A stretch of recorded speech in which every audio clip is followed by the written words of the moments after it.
ခုလုံးမှာကတော့ဒီအခုလက်ရှိတိုးလေးအသက်ဖန်တီးထားတဲ့ forest surface တိုးဆိုတဲ့အားလေးကို baseline left crawl line right crawl line ဒီဟာတွေကို forest surface တိုးကိုဖန်တီးထားတဲ့တိုးကို forest surface တိုးအခုဖန်တီးထားတဲ့တိုးကိုစမ်းတက်ကြည့်မှာဖြစ်ပါတယ်ကဲတော့ commercial တို့ကျွန်တော်တို့ကတန်ဖိုးတွေမသိတော့ KMN တဲ့ကနေမှာပဲ Google ကဆွဲထားတာလေးတွေကိုအရင်စတင်ကြည့်မယ်စတင်ကြည့်မယ်ဟုတ်ပြီဗျာ desktop မှာ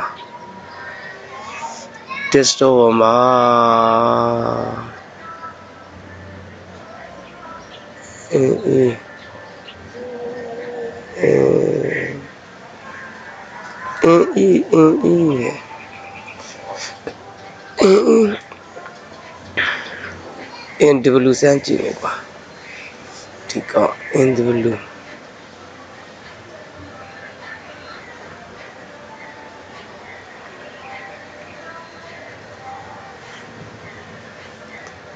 အမှန်ချပေးမယ် okay နိုင်မယ်ကျိုးရင်မဘဲပဲချမ်းကပူပူလွင်လိုက်တာမကြပါလား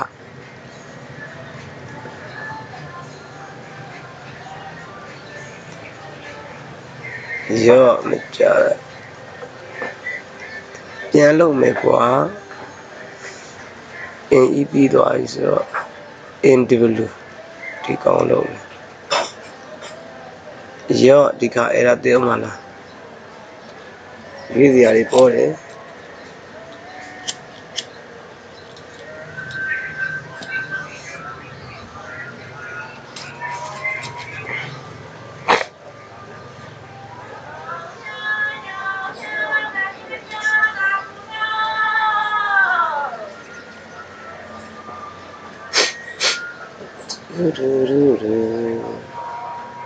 ဝါ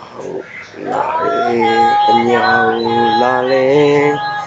ခမည်းလေးကရွာလေခမည်းလေးကလူလေကျုံလုံးသားလေးရွာလေရွာလာလေအညာလာလေခမည်းလေးကလူလေကျုံလုံးသားလေးရွာလေโอเคကြာလာပြီအဲ့လိုကြာလာရင်ကျွန်တော်တို့ကဘာလို့ရမှာလဲဆိုရင်ကျွန်တော်တို့ကဒါကို study point ကိုအရင်စယူရမှာเนาะကျွန်တော်တို့ကအကယ်၍မြေပြင်မှာဆင်းခဲ့ကြီးဆိုပါစို့မြေပုံက study point နဲ့တိုင်းထားတဲ့ဟာကိုကျွန်တော်တို့ကလောက်အောင်မှာဖြစ်တယ်ဒါကျွန်တော်တို့အသစ်ခေါ်မယ်တစ်ခုပေါ်မယ်9ပေါ့ကွာဗျာဒါနဲ့ဒီကောင်ကို right click နှိပ်မယ် new ထဲသွားမယ် shape file ကိုသွားမယ်ဒီမှာစာရေးမယ် study point ဆိုမှာ STARTING study point POINT study point ဒီမှာ point ပဲထားမယ်point ပဲထားမယ်ဖြစ်တယ်ဇုံရေးမယ် okay တော့တက်ကြလာသူကဘယ်လိုပေးထားညောင်းနဲ့အနောက်ညောင်းနဲ့နောက်ဆိုကျွန်တော်တို့ကဒီရောကသွားမယ်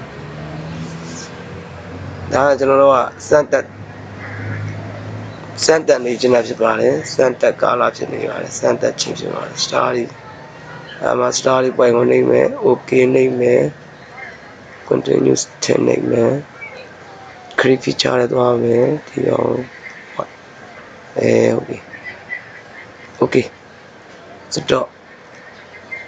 yes ဟုတ်ပြီရတယ်ကျွန်တော်ဒီပုံစံထွက်မှာပေါ့နော်စမ်းထွက်မထွက်ကျွန်တော်ရဲ့တိုးက forest surface ဆိုတဲ့တိုးကထွက်မထွက်ကြည့်မယ်နော်အဲ့ပိုင်းပါပဲကျွန်တော်တိုင်းကြည့်အောင်ပါဗျဘယ်လောက်ရှိတယ်ဆိုတာကိုတိုင်းကြည့်မယ်ဒီကောင်ကိုဆက်လက်ပေးမယ်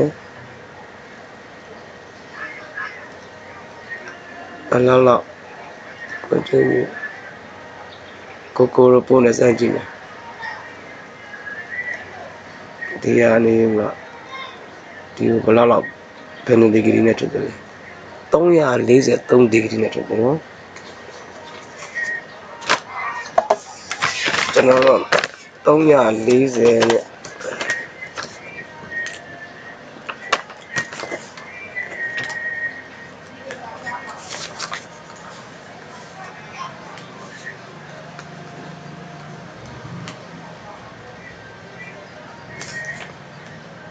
DIRECTI 340နဲ့မှာ343 distance DIS baseline ပေါ့ BAS baseline က baseline လေးပဲ baseline ကတိုင်းစရာမလိုတော့ဘူး baseline ကခွင်ဒါရမှာဒီမှာပါပြီးသားအဲ့မှာပါပြီးသား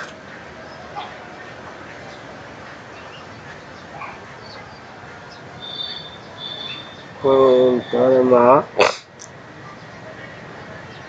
ခွင်ဒါ sorry ခွင်လား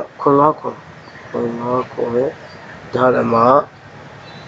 13830ခွင်ဒါရမှာ6ချင်းရှိတယ်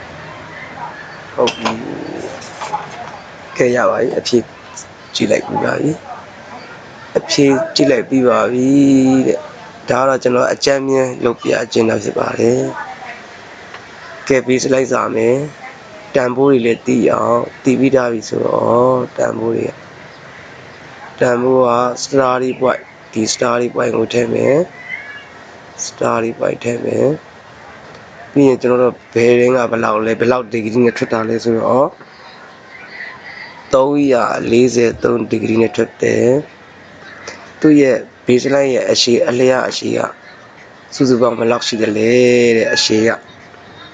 အဆုံးထိအောင် study point ဒီမှာအဆုံးထိအောင်ဘယ်လောက်ရှိလဲဆိုတော့30ခွင်ဒါရမှာ6ချင်းရှိတယ်30ခွင်ဒါရမှာ6အဲ့လိုလေးရရုံပဲနော်ဘယ်နှချင်းနဲ့ဖြတ်မှာလဲတဲ့တစ်ဖြတ်ကို5ချင်းနဲ့ဖြတ်ပါဆိုတော့5ပေါ့ပြီးရင်ဒါကိုစိမယ်ဒီကောင်ကိုစိမယ်ကိုတင်ထားတဲ့ဘိုင်ထဲမှာစိရမယ်ဒါကိုကျွန်တော်တို့ကဘယ်လိုရေးထားလဲဒီမှာရေးထားပါတယ် baseline ဆိုမှအပြီးပြီးမယ်ဟာနော်ဒီချာကြည့်ထားမယ်ဒီမှာပြေချာကြည့်ထားမယ်ဒီထဲမှာကျွန်တော်တင်ထားတာဆိုတော့ဒီမှာ baseline BASE base line baseline စိမယ်နောက်တစ်ခုက base point ကိုလည်းပြန်စိမယ်နောက်တစ်ခုလည်းပဲ BASE base POINTS တော့ point เนี่ยအများကြီးဆိုတော့ S ထည့်ပေးထားသူလည်း S ထည့်ပေးတယ်ဒီတိုင်းမှာရေးလို့ရအောင်နော်ဒီကောင်းစဉ်တန်းလေးတွေရေးအမီပေးလို့ရပါတယ် okay ကဲဘယ်လိုဖြစ်လာမလဲတွားနေပါပြီ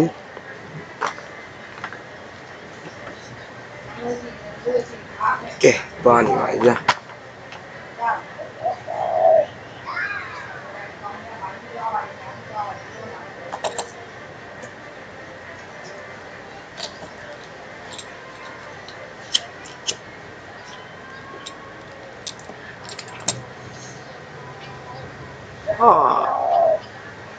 ထွက်လာပါပြီဗျာ baseline point ဒီကောင်ကိုကျွန်တော်ကတမင်စမ်းကြည့်တာဖြစ်တဲ့အတွက်ဒါနမူနာစမ်းကြည့်တာဖြစ်တဲ့အတွက်သူ့ကိုဖယ်လိုက်ပြီးသူ့ကိုကာလာပြောင်းမယ် baseline ကိုအဝါရောင်ထားမယ်3ထားမယ်ဒီကောင်လေးကိုလည်းပဲ point လေးကိုအဝါရောင်ကိုအပေါ်မှာထားတာဖြစ်တဲ့အတွက်ထင်ရှားအောင် point လေး5လောက်ထားမယ်5လောက်ထားမယ်နော်ကဲရတာပါဗျာကဲဟုတ်ပြီအခါတဲ့ baseline ကိုအမည်ပေးမယ် open attribute ဒီပဲလေးသွားကြည့်မယ် open တွေတော့တစ်ခါပါပြီးသားဒီမှာ change ဆိုတဲ့နေရာမှာတန်ဖိုးတွေပါတစ်ခါတည်းထည့်ထားပြီးသားဖြစ်တယ်ဒီ software လေးက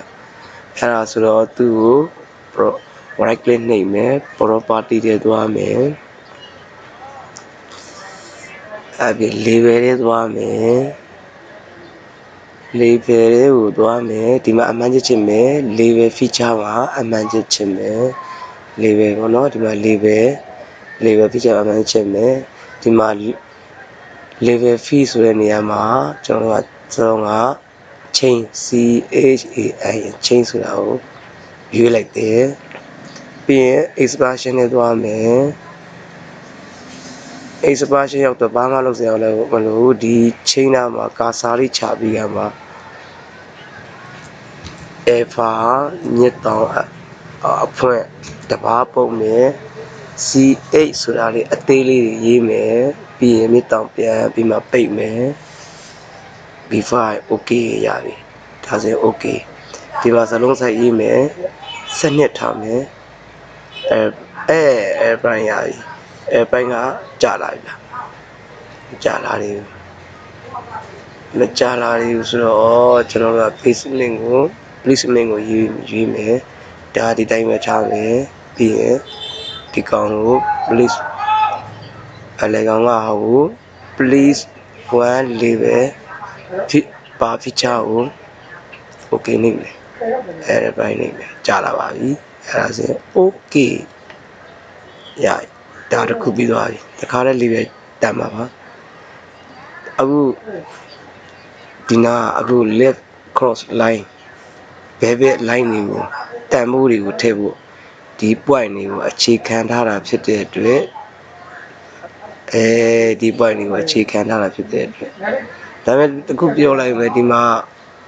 ဒါတွေပြတ်တယ်နော်5ချင်းစီပြတ်ထားပြီးသားဟုတ်ပြီဗျာဒီမှာ5ချင်း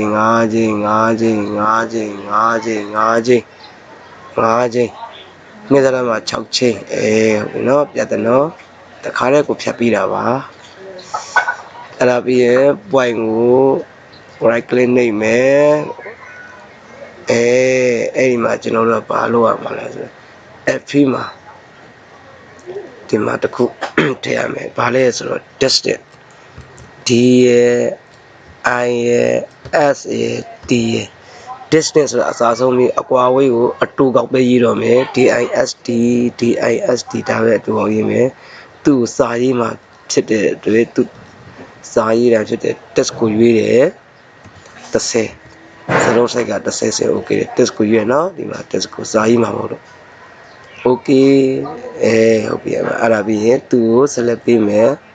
ဒါဒီဇယားက base point ရဲ့ဇယားဖြစ်တယ်သူ့ကို select ပေးမယ်သူ့စာရေးမှာဖြစ်တဲ့အတွက် star ရေးမယ်အဲ့ဒီမှာကျွန်တော်တို့ကမောက်ကလေးနဲ့နှစ်ချက်လောက်နှိပ်လိုက်ရင်စာရေးလို့ရပါပြီ lip point မှာ button ဘယ်လောက်ဒီ star point က number 1 point မှာ p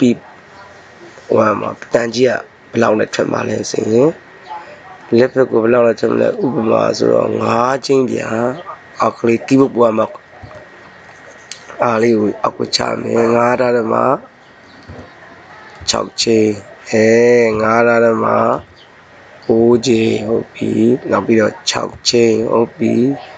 6ထားတယ်မှာ8 6ထားတယ်မှာအပြင်9ချင်းပြီးတော့6ထားတယ်မှာ4ချင်းအောက်ကို5ချင်းအောက်ကို4ထားတယ်မှာ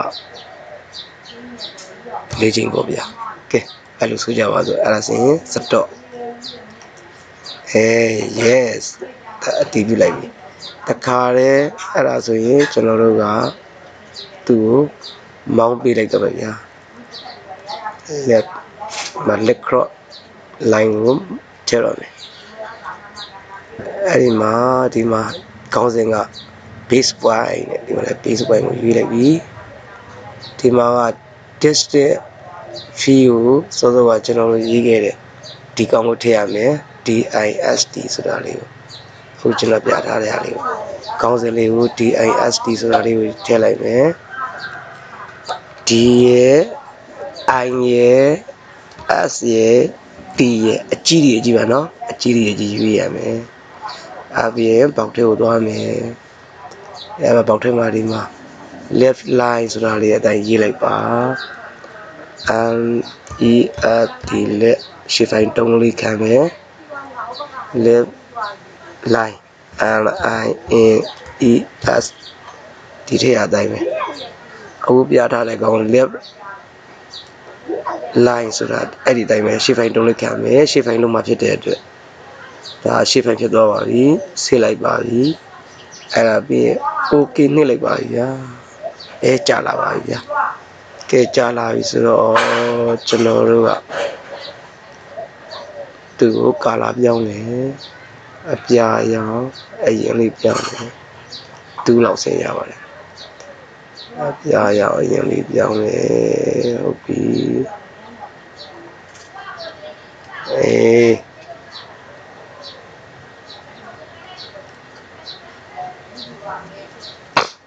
ဲ့ဒါကိုကျွန်တော်တို့တခါတည်းလေးပဲရေးမယ် right click နှိပ်မယ် select ပေးမယ် right click နှိပ် property တွေကိုသွားမယ် label မှာရွေးထားပြီးသား label feature မှာအမှန်ချင်မယ်ပြီးရင် DISD ဆိုတာလေးရွေးလိုက်မယ်ဟာ sorry DI လက်ကဘယ်လိုဖြစ်တာတော့ဟုတ်ဒီကမှလည်းကျွန်တော်ကပြီးပြီးပုံစံဆက်တယ်အဲ့ဒါဆိုရင်ကဲအောက်ကြည့်လိုက်မယ်အော်ပွိုင်နေပြီလား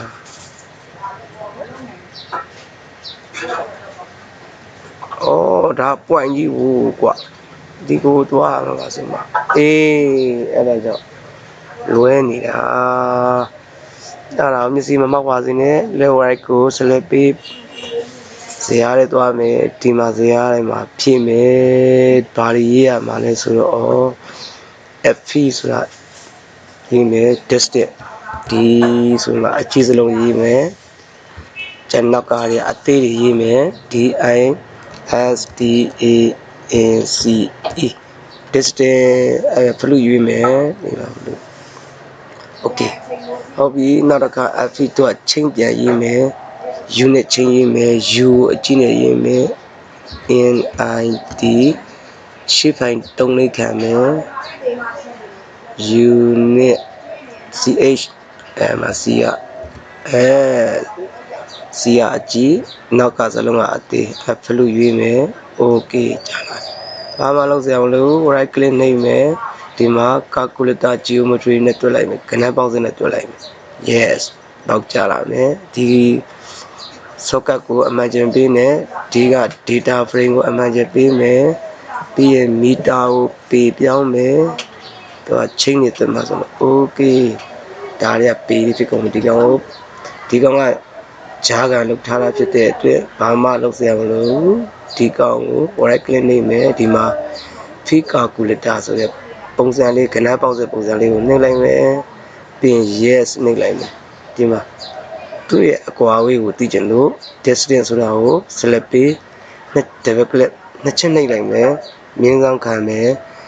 တစ်ချိန်မှာ66ပေရှိတာဖြစ်တဲ့အတွက်မြင်းဆောင်ခံပြီးကမှ66ဆိုရင်မှရေးလိုက် okay ကြာလာပါပြီညာတန်ကြီးအဲ့ဒါ property တွေသွားမယ် numbers ကိုသွားမယ်ဒီမှာနောက်ဆုံးကဒါရမနောက်ကတလုံးပဲယူတာဖြစ်တဲ့အတွက်တစ်ကိုရေးရ okay apply ရပြီ okay ရပြီဒါဆိုရင်ကျွန်တော်တို့ကရေးလို့ရတယ် right click နှိပ်မယ် property တွေတွားမယ်label မှာရွေးမယ် label ရွေးပြီးအမှန် label feature မှာအမှန်ချစ်မယ်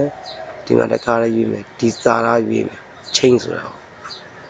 expression နဲ့သွားမယ်အဲ့မှာကာစာချမယ်ရွေးထားပြီးတော့ဆိုတော့ကာစာလေးချရုံပဲအဲ့မှာ shift နဲ့ရကောင်းတယ်တွဲညှစ်လိုက်ရင် alpha ဆိုတာလေးပေါ်လာတယ်အဲ့ပြီးမြစ်တောင်အဖွင့်စပီးပါတစ်ပါးပုတ်မယ်အဲ့မှာ C8 ဆိုတဲ့ ကနန်းအသေးထည့်မယ်ပြီးရင်မြစ်တောင်ပိတ်မယ်ပြန် B5 ကိုနှိပ်ကြည့်မယ်โอเคတယ်ဒါโอเคပဲโอเค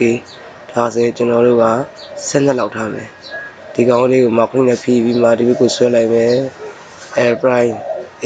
ကြာပါကြာโอเคသွားပြီပေါ့ဗျာဒါဆိုရင်တစ်ခုပြီးသွားပြီနောက်တစ်ခုပြီးသွားပြီဆိုတော့ဒီ baseline ကိုအခြေခံတာ correct ကိုသွားတာဖြစ်တဲ့အတွက်ဒီ point ကိုအခြေခံပြီးလောက်ရမှာဖြစ်တယ်ဒါကြောင့်ဒီ point ကို open activity တွေမှာရေးမယ်ဒီ test မှာစာတွေဒီဘက်က right ရဲ့တန်ကြီးတွေရိုက်ရမှာဒီထက်မှာရိုက်ရမှာအဲ့ဒါဆိုတော့သူ့ကိုဆက်လက်ပေး editor စာရေးမှာ editor သူရေးမယ်သူ့ဘလောက်တန်ကြီးကဥပမာဆိုကြပါစို့ဗျာ6 sorry 6တာလည်းပါနှစ်ဟုတ်ပြီအောက်ကို6တာလည်းပါ4ဒီ6တာ6ဟုတ်ပြီအောက်ကိုဒါ keyboard ကများလေးနဲ့သွားတာနော် keyboard ကများလေးနဲ့သွားပါ6တာလည်းပါ6ပြီးတော့6တာလည်းခွန်းပေါ့ဗျာအောက်ကိုလည်းခွန်းအောက်ကို6ထားမယ်အောက်ကို9ထားတယ်မှာ9ထားတယ်မှာခွန်းထားမယ်အောက်ကို9ထားမယ်โอเคအဲ့ဒါဆိုရင်ကျွန်တော်တို့ကဒီက editor လေးကိုသွားပြီးမှ stop ဆိုတာလေးနေမယ် stop ဒီကိုနေမယ် yes okay ရသွားပြီဆိုတော့ကျွန်တော်တို့ကရသွားပြီဆိုတော့ရသွားပြီဒါလေးနဲ့ရှုလိုက်မယ်အဲ့ပြင်ရသွားပြီဆိုတော့စောစောက software လေးမြင်အောင် right click နဲ့ထွက်မယ် right click ကို double click နှိပ်မယ်နှစ်ချက်နှိပ်မယ်အဲ့ဒါ base ဒီမှာခေါင်းစဉ်က base point နဲ့ဒီကပေါင်း base point ကိုရွေးမယ် base point ကိုရွေးမယ်ဒီမှာ distance v ဆိုတဲ့နေရာမှာစောစောကရှင်းတာမြင်တာအောင်ပြရမယ်တဲ့ဆုံးက right ရဲ့တန်ကြီးတွေထည့်ရမှာသူ့ရဲ့တန်ကြီးရဲ့ခေါင်းစဉ်က distance ဆိုမှအမည်ပေးထားတယ်အဲ့မှာဒီမှာအကြီးတွေရေးမယ်သို့တော်လည်းပဲ D I S D ဆိုမှအကြီးတွေရေးထားတယ်အဲ့ကောင်းပြီးရင်သူ့ကိုဆေ့မယ်သူ့ကိုဘယ်လိုပေးမလဲဆိုတော့ right left ဆိုတော့ပေးလိုက်မယ်I G H D right ရှေ့ပိုင်းတုံးလို့ခံမယ် left E F D နဲ့sorry ကွာငါလည်း line ပါဆိုတော့ I A E S line ဒီမှာဒီတိုင်းရေးရမှာအခုမြားနဲ့ပြထားတဲ့တိုင်းရေးရမှာဒီထဲမှာဆေးလိုက်ရင်တော့ဒီကောင်ရှေ့ဖိုက်ဖြစ်သွားပြီ okay မောင်းလိုက်ပြီကြာလာပါပြီဗျာကြာလာရင်ကျွန်တော်တို့သူ့ကိုအယောင်ပြောင်းမယ် cross line နဲ့အတူဒီကောင်လေးပြောင်းမယ်သူ့ထားမယ်ဟုတ်ပြီအဲ့ဒါဆိုရင်သူ့ကိုကျွန်တော်တို့က right click နှိပ်မယ် open attribute ပေါ်ရပြီစောစောကလိုပဲစောစောကဘယ်ဘက်ကလောက်ကဲလိုပဲ f distance ပေါ့ဗျာ D I S T A N C E distance သူနာမည်ပေးမှာဘလို့ပဲ okay now f ကိုပြန်သွားမယ်ဒါ unit change U N I D unit C H U N I D ဒါလည်းဘလို့ပဲပါမယ်ဟုတ်ပြီအဲ့မှာကနန်းတက်မယ် right click နှိပ်မယ် right click နှိပ်လိုက်မယ် calculator geometry ကိုသွားမယ် yes နဲ့ဒီကောင်ကို data frame ကိုရွေးမယ်မီတာကိုပေပြောင်းမယ် okay နှိပ်မယ် yes နှိပ်မယ်တွက်နေပါတယ်တင်ချာတွေတွက်နေပါတယ်တင်ချာတွေတွက်နေတယ်ကြာလာပြီကြာလဲသူ့ကိုလည်းအခုလိုမြှောက်ဥစောက်ကလေးထားမယ်အပြင် select ပေးမယ် right click နှိပ်မယ်ချိန်မှာဆိုတော့ free calculator နဲ့တွားမယ်ချိန်ရဲ့တန်ကြီးလိုချင်တာဖြစ်တဲ့အတွက် distance ကို select ပေးမယ်နှစ်ချက်နှိပ်မယ်အောက်မှာကြာလာပြီအောက်မှာကြာလာရင်မြင်းကောင်းခံမယ်တစ်ချိန်မှာ66ပေရှိတော့66 okay ကြာလာပြီဒါကို right click နှိပ်မယ် property ထဲဝင်မယ် number နဲ့စပါမယ်ဒီကောင်1ပဲထားမယ်ဒါရမနောက်ကတစ်လုံးပဲယူမှာဖြစ်တဲ့အတွက် okay everybody okay ရပြီဒါဆိုရင်သူ့ကိုတခါတည်းအမည်ပေးလေးပဲထိုးမယ် property ထဲဝင်မယ်ဆိုတော့အလိုပဲ level feature အမှတ်ချက်ပေးမယ်သူ့ကိုလည်းပဲ level fee မှာ unit change ပေးမယ် expression သွားမယ်အဲ့ဒီမှာ cursor ချမယ် shut ရကောက်ဆိုရင် alpha လေးရတယ်အဲ့ဒါပြီးရင်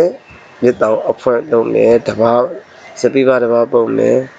C8 ဆိုတဲ့ကဏ္ဍဥစ္စာလုံးကိုအသေးကြီးရေးမယ်ပြီးရင်မြစ်တောင်ပိတ်လိုက်မယ် V5 စကြည့်လိုက်မယ် okay okay ဒါဆိုရင်ကျွန်တော်တို့စလုံးဆိုင်ရေးမယ် okay ဒါ alpha ကြာလာပြီဒီမှာညာဘက်ကလည်းကြာလာပြီအဲဆို okay ပေါ့ဗျာဘာလို့သေးလဲဘာလို့သေးလဲဒါပြီးသွားပြီပေါ့ဒါချိန်နဲ့လုပ်တဲ့မျိုးပြီးသွားပြီဘာလို့သေးလဲအဲ့ဒီမှာစမ်းတက်ခြင်းတော့ကျွန်တော်တို့ကဘာလို့စမ်းတက်မှာလဲဆိုတော့ Google နဲ့စမ်းတက်လို့ရတယ်ကဲကျွန်တော်လုပ်ခဲ့တာဟုတ်မဟုတ် Google ကိုစမ်းတက်လို့ရတယ် Google နဲ့ Google မှာ portable basement ကိုတွားမယ်အဲ့ဒီအနေမှာဒီမှာ right click နှိပ်မယ် run necessity ကိုနှိပ်မယ် yes နှိပ်မယ်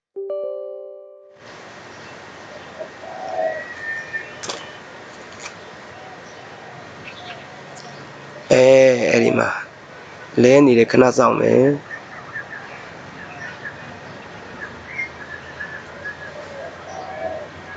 အမလီလဲရဟာ okay ဒီမှာတွေ့တယ်ဒီမှာအစိမ်းရောင်လေးနဲ့ portable basement ဆိုမှရေးထားရှိတယ်ဒါလေးကို right click နှိပ်မယ်ဟော run as ns ကိုနှိပ်မယ်နှိပ်ပြီးတာမလားဒါဟုတ်ပဲနှိပ်ပြီးတာပါဗျာနှိပ်ပြီးတာကြီးဗျာမျက်စိမှောက်နေတာမျက်စိမှားနေတာ Google Handbrake ကိုရွေးမယ် select ပေးမယ်အဲ့လို select ပေးတော့ဒီထဲမှာကြာလာမှာအဲ့လိုပြီးတော့ကြာလာပြီဒီထဲကOGC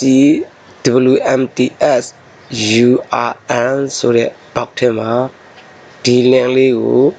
copy လေးကိုနှိပ်လိုက်မယ်အဲ့ဒါပြီးရင် okay နှိပ်မယ်ပြီးရင်အားချစ်ကိုသွားမယ်အားချစ်တော့သွားရင်ကက်တလော့လေးကိုသွားမယ်ဟိုအောက်ဆုံးကဒီကောင်ကိုဖြစ်မယ် delete ပေါ့ဗျာဒါအဟောင်းဖြစ်နေလို့အောက်ဆုံးက S ဆိုတဲ့ဒီကောင်ဒီ server ရဲ့အောက်ဆုံးကနှစ်ချက်နှိပ်မယ်နှစ်ချက်နှိပ်ပြီးကမှ control V ပေါ့ဗျာ control V စောစောက copy ယူခဲ့တာဟော get leader ကိုနှိပ်မယ်ဒါဆိုရင် line ကောင်းလေးတယ်ဒါဆို okay ကြာလာပြီဒီကောင်ကိုနှစ်ချက်နှိပ်မယ် double click နှိပ်မယ်ဒီမှာအပေါင်းလက္ခဏာလေးနှိပ်လိုက်မယ်ဒီကောင်ကို select ပေးမယ်ဒါလေးကိုလက်ညှိုးမောက်ကလေးနဲ့ဖြည့်ပြီးကမှဒီထဲကိုထည့်လိုက်မယ်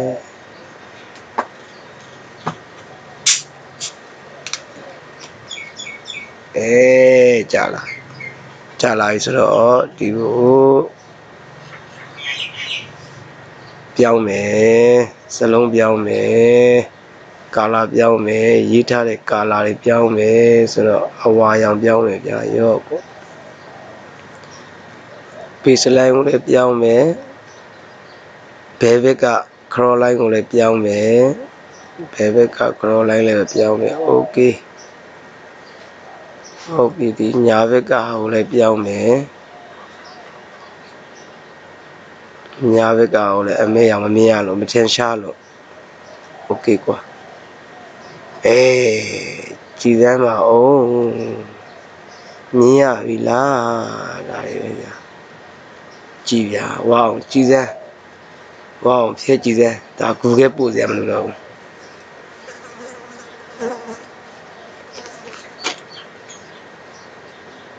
ကူခဲအကူပို့စရာမလိုတော့ကြည်ပြအဲ့မှာကြည်စမ်းဗျာကြည်စမ်းဗျာလိုက်ရနည်းနည်းအဲ့ဒါတက်ချင်တယ်လားမသိဘူးရရင်နော်ရပြီစရင်ကျွန်တော်ဒါဟာဆရာကြီးမလုပ်ပါနဲ့မနောက်ပါနဲ့ရရင်နော်ဒါလေးစင်โอเคအဲ့ဒါကိုအဝါရောင်လေးဖြစ်သွားပြီပေါ့နော်ဟုတ်ပြီဒီဟာတွေကိုကျွန်တော်တို့ကပေါ်လီဂွန်လေးနဲ့ဝိုင်းပြီးကြမှာယူလို့ရပါပြီဘောင်ထရီဧရိယာလုပ်လို့ရပါပြီပြီးရင်ဧကတွေလုပ်လို့ရပါပြီဒီဟာလေးပါပဲโอเคနော်โอเคဆိုတော့ပြလိုက်တော့မယ်ဗျာပြလိုက်ပြီဗျာပြလိုက်ပြီဗျာဒါလည်းပြလိုက်ပြီဗျာ14ဒါလည်းပြလိုက်ပြီဒါလည်းပြလိုက်ပြီအားချက်ကပြုတ်သွားပြီလားပြုတ်သေးဘူး refer လုပ်မယ် keyboard က F5 ကိုနှိပ်မယ်အဲ့ဒါဆိုရင်ကျွန်တော်တို့စက်ကအဲ့ဒါတက်နေတာကျွန်တော်တို့ဗီဒီယိုဖိုင်လုပ်ထားတာလေးကိုတော့ကြာပြည့်နေတာမေ့ရင်ဒီပုံစံ forest server 2ကိုဒီပုံစံနဲ့လုပ်လို့ရှိရင်ရတယ်